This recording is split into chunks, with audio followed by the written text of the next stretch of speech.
कृपया वीडियो में न्यू है तो वीडियो को लाइक एंड सब्सक्राइब करें। संजय कहते हैं, राजन। तदनंतर पुनः कौरव और सृंजय योद्धा निर्भय होकर एक दूसरे से भिड़ गए। एक ओर युधिष्ठिर आदि पांडव दल के लोग थे और दूसरी ओर कर्ण आदि हम लोग। उस समय कर्ण और पांडवों का बड़ा भयंकर और रोमांचकारी संग्राम आरंभ हुआ, जो यमराज राज्य की वृद्धि करने वाला था। भारत, जहां खून कर्ण ने उसी प्रकार रोक दिया जैसे जल के प्रवाहों को पर्वत रोक देता है। कर्ण के पास पहुंचकर वे सब महारथी बिखर गए, ठीक वैसे ही जैसे जल के प्रवाह किसी पर्वत के पास पहुंचकर संपूर्ण दिशाओं में फैल जाते हैं। महाराज, उस समय उन दोनों में रोमांचकारी युद्ध होने लगा। धृष्टद्युम्न ने सम्रांगण में झुकी हुई गांठ वाले बाण से राधापुत्र कर्ण को चोट पहुंचाई और कहा, खड़ा रहा, खड़ा रहा। तब महारथी कर्ण ने अपने विजय नामक श्रेष्ठ धनुष को कंपित करके धृष्टद्युम्न के धनुष और विषधर सर्प के समान विषैले बाणों को भी काट डाला। फिर क्रोध में भरकर 9 बाणों से धृष्टद्युम्न को भी घायल कर दिया। निष्पाप नरेश, वे बाण महामना धृष्टद्युम्न सुवर्ण निर्मित कवच को छेद कर उनके रक्त से रचित हो इंद्रगोप वीर बहुटी नामक कीड़ों के समान सुशोभित होने लगे। महारथी धृष्टद्युम्न उस कटे हुए धनुष को फेंककर दूसरा धनुष और विषधर सर्प के समान विषैले बाण हाथ में लेकर झुकी हुई गांठ वाले 70 बाणों से कर्ण को बींध डाला। राजन, इसी प्रकार कर्ण ने समरांगण में विषधर सर्पों के समान विषैले बाणों द्वारा शत्रुओं को संताप देने वाले धृष्टद्युम्न को आच्छादित कर दिया। फिर द्रोणशत्रु महाधनुर्धर धृष्टद्युम्न ने भी कर्ण को पैने बाणों से घायल कर दिया। तब कर्ण ने अत्यंत कुपित हो धृष्टद्युम्न पर द्वितीय मृत्युदंड के समान एक सुवर्णभूषित बाण चलाया। प्रजानाथ, नरेश, सहसा आते हुए उस भयंकर बाण से सात्यकी ने सिद्धहस्त योद्धा की भांति 100 टुकड़े कर डाले। प्रजापालक नरेश, सात्यकी के बाणों से अपने बाण को नष्ट हुआ देख कर्ण ने चारों ओर से बाण बरसाकर सात्यकी को ढक दिया। साथ ही सम्रांगण में 7 नाराजों द्वारा उन्हें घायल कर दिया। तब सात्यकी ने भी सुवर्णभूषित बाणों से कर्ण को घायल करके बदला चुकाया। जब सात्यकी और कर्ण का आमना सामना हो रहा था, तब नेत्रों से देखने और कानों से सुनने पर भी भय उत्पन्न करने वाला घोर एवं विचित्र युद्ध छिड़ गया, जो सब ओर से देखने ही योग्य था। नरेश्वर, समरभूमि में कर्ण और सात्यकी का वह कर्म देखकर समस्त प्राणियों के रोंगटे खड़े हो गए। इसी समय शत्रुओं के बल और प्राणों का नाश करने वाले शत्रुसूदन महाबली धृष्टद्युम्न के पास द्रोण कुमार अश्वत्थामा आ पहुंचा। शत्रुओं की राजधानी विजय पाने वाला द्रोणपुत्र अश्वत्थामा वहां पहुंचते ही अत्यंत कुपित होकर बोला, ब्रह्महत्या करने वाले पापी, खड़ा रह, खड़ा रह, आज तू मेरे हाथ से जीवित नहीं छूट सकेगा। ऐसा कहकर शीघ्रता करने वाले प्रयत्नशील महारथी अश्वत्थामा ने अत्यंत तेज, घोर एवं पैने बाणों द्वारा यथाशक्ति विजय के लिए प्रयत्न करने वाले वीर धृष्टद्युम्न को ढक दिया। आर्य, जैसे द्रोणाचार्य समरभूमि में धृष्टद्युम्न को देखकर मन ही मन खिन्नम हो उसे अपनी मृत्यु मानते थे, उसी प्रकार शत्रुवीरों का संहार करने वाले धृष्टद्युम्न भी रणक्षेत्र में अश्वत्थामा को देखकर अप्रसन्न हो उसे अपनी मृत्यु समझते थे। वे अपने आप को समरभूमि में शस्त्र द्वारा अवज्ञ मानकर बड़े वेग से अश्वत्थामा के सामने आए, मानो प्रलय के समय काल ही काल पर टूट पड़ा हो। राजेंद्र, वीर अश्वत्थामा ने द्रुपद कुमार धृष्टद्युम्न को सामने खड़ा देख क्रोध से लंबी सांस खींचते हुए उन पर आक्रमण किया। महाराज, वे दोनों एक दूसरे को देखते ही अत्यंत क्रोध में भर गए। प्रजानाथ, फिर प्रतापी द्रोणपुत्र ने बड़ी उतावली के साथ अपने पास ही खड़े हुए धृष्टद्युम्न से कहा, पांचाल कुलकलंक, आज मैं तुझे मौत के मुंह में भेज दूंगा। तुम्हें पूर्वकाल में द्रोणाचार्य का वध करके जो पाप कर्म किया है, वह एक अमंगलकारी कर्म की भांति आज तुझे संताप देगा। ओ मूर्ख, यदि तू अर्जुन से आरक्षित रहकर युद्ध भूमि में खड़ा रहेगा, भाग नहीं जाएगा, तो अवश्य तुझे मार डालूंगा। यह मैं तुझसे सत्य कहता हूं।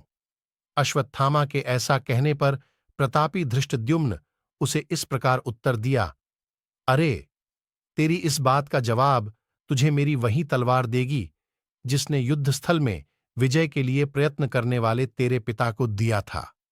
यदि मैंने नाम मात्र के ब्राह्मण द्रोणाचार्य को पहले मार डाला था, तो इस समय पराक्रम करके तुझे भी मैं कैसे नहीं मार डालूंगा।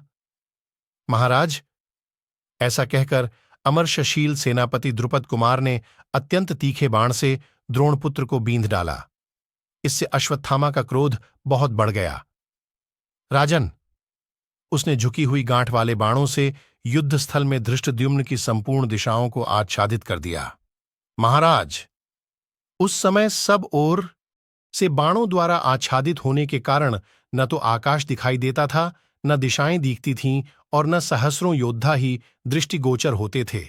राजन, उसी प्रकार युद्ध में शोभा पाने वाले अश्वत्थामा को धृष्टद्युम्न ने भी कर्ण के देखते देखते बाणों से ढक दिया। महाराज, सब ओर से दर्शनीय राधापुत्र कर्ण ने भी पांडवों सहित पांचालों, द्रौपदी के 5 पुत्रों युद्धामन्यु और महारथी सात्यकी को अकेले ही आगे बढ़ने से रोक दिया था।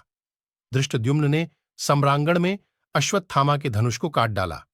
राजेंद्र, तब वेगवान अश्वत्थामा ने उस कटे हुए धनुष को फेंककर दूसरा धनुष और विषधर सर्पों के समान भयंकर बाण हाथ में लेकर उनके द्वारा पलक मारते मारते धृष्टद्युम्न के धनुष, शक्ति, गदा, ध्वज, अश्व, सारथी एवं रथ को तहस नहस कर दिया। धनुष कट जाने और घोड़ों तथा सारथी के मारे जाने पर रथहीन हुए धृष्टद्युम्न ने विशाल खंड और 100 चंद्राकार चिन्हों से युक्त चमकती हुई ढाल हाथ में ले ली। राजेंद्र, शीघ्रतापूर्वक हाथ चलाने वाले सुदृढ़ आयुधधारी वीर महारथी अश्वत्थामा ने सम्रांगण में अनेक भल्लों द्वारा रथ से उतरने के पहले ही धृष्टद्युम्न की उस ढाल तलवार को भी काट दिया। वह एक अद्भुत सी बात हुई। भरत श्रेष्ठा, यद्यपि धृष्टद्युम्न रथहीन हो गए थे, उनके घोड़े मारे जा चुके थे, धनुष कट गया था तथा वे बाणों से बारंबार घायल और अस्त्र शस्त्रों से जर्जर हो गए थे, तो भी महारथी अश्वत्थामा लाख प्रयत्न करने पर भी उन्हें मार न सका। राजन, जब वीर द्रोण कुमार अश्वत्थामा बाणों द्वारा धृष्टद्युम्न का वध न कर सका, तब वह धनुष फेंककर तुरंत ही उसकी की ओर दौड़ा। नरेश्वर, रथ से उछलकर दौड़ते हुए महामना अश्वत्थामा का वेग बहुत बड़े सर्प को पकड़ने के लिए झपटे हुए गरुड़ के समान प्रतीत हुआ। इसी समय श्रीकृष्ण ने अर्जुन से कहा, पार्थ, वह देखो, द्रोण कुमार अश्वत्थामा धृष्टद्युम्न के वध के लिए कैसा महान प्रयत्न कर रहा है। वह इन्हें मार सकता है, इसमें संशय नहीं है। महाबाहो, शत्रुसूदन, जैसे कोई मौत के मुख में पड़ गया हो, उसी प्रकार अश्वत्थामा के मुख में पहुंचे हुए धृष्टद्युम्न को छुड़ाओ। महाराज, ऐसा कहकर प्रतापी वसुदेव नंदन श्रीकृष्ण ने अपने घोड़ों को उसी ओर हाँका जहां द्रोण कुमार अश्वत्थामा खड़ा था। भगवान श्रीकृष्ण के द्वारा हाँके गए वे चंद्रमा के समान श्वेत रंग वाले घोड़े अश्वत्थामा के रथ की ओर इस प्रकार दौड़े मानो आकाश को पीते जा रहे हों। राजन, महापराक्रमी श्रीकृष्ण और अर्जुन दोनों को आते देख महाबली अश्वत्थामा धृष्टद्युम्न के वध के लिए विशेष प्रयत्न करने लगा। नरेश्वर, धृष्टद्युम्न को खींचे जाते देख महाबली अर्जुन ने अश्वत्थामा पर बहुत से बाण चलाए। गांडीव धनुष से वेगपूर्वक छूटे हुए वे सुवर्ण निर्मित बाण अश्वत्थामा के पास पहुंचकर उसके शरीर में उसी प्रकार घुस गए जैसे सर्प बांबी में प्रवेश करते हैं। राजन, उन भयंकर बाणों से घायल हुआ प्रतापी वीर द्रोणपुत्र अश्वत्थामा समरांगण में अमित बलशाली धृष्टद्युम्न को छोड़कर अपने रथ पर जा चढ़ा। वह धनंजय के बाणों से अत्यंत पीड़ित हो चुका था, इसलिए उसने भी श्रेष्ठ धनुष हाथ में लेकर बाणों द्वारा अर्जुन को घायल कर दिया। नरेश्वर, इसी बीच में सहदेव शत्रुओं को संताप देने वाले धृष्टद्युम्न को अपने रथ के द्वारा रणभूमि में अन्यत्र हटा ले गए। महाराज, अर्जुन ने अपन बाणों से अश्वत्थामा को घायल कर दिया। तब द्रोणपुत्र ने अत्यंत कुपित हो अर्जुन की छाती और दोनों भुजाओं में प्रहार किया। रण में कुपित हुए कुंती कुमार ने द्रोणपुत्र पर द्वितीय कालदंड के समान साक्षात कालस्वरूप नाराज चलाया। महाराज, वह महातेजस्वी नाराज उस ब्राह्मण के कंधे पर जा लगा। अश्वत्थामा युद्धस्थल में उस बाण के वेग से व्याकुल हो रथ की बैठक में धम्म से बैठ गया और अत्यंत मूर्छित हो गया। राजराजेश्वर तत्पश्चात कर्ण ने सम्रांगण में कुपित हो अर्जुन की ओर बारंबार देखते हुए विजय नामक धनुष की टकार की। वह महासमर में अर्जुन के साथ द्वैरथ युद्ध की अभिलाषा करता था। द्रोण कुमार को विह्वल देखकर उसका सारथी बड़ी उतावली के साथ उसे रथ के द्वारा के सम्रांगण से दूर हटा ले गया। महाराज, धृष्टद्युम्न को संकट से मुक्त और द्रोणपुत्र को पीड़ित देख विजय से उल्लसित होने वाले पांचालों ने बड़े जोर से गर्जना की। उस समय सहस्रों दिव्यत वाद्य बजने लगे।